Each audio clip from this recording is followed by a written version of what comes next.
My desire is you will call me that I am a friend of the Holy Spirit. Hallelujah. Just call me, I am a friend. Kala nga pastor, bakit sa mga mao lang friend sa Holy Spirit? Hallelujah! That person, that servant is a friend of the Holy Spirit. Wow! I don't care if you will not call me as a pastor. I don't care if you will not call me as a prophet. I don't care if you will not call me as an apostle, an evangelist, teachers. Just call me a friend of the Holy Spirit. Because I am a friend of the Holy Spirit. Amen.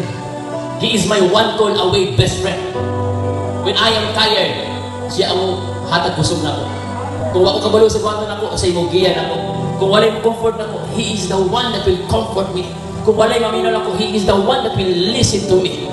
He is my one call away best friend, the Holy Spirit. I love Him so much.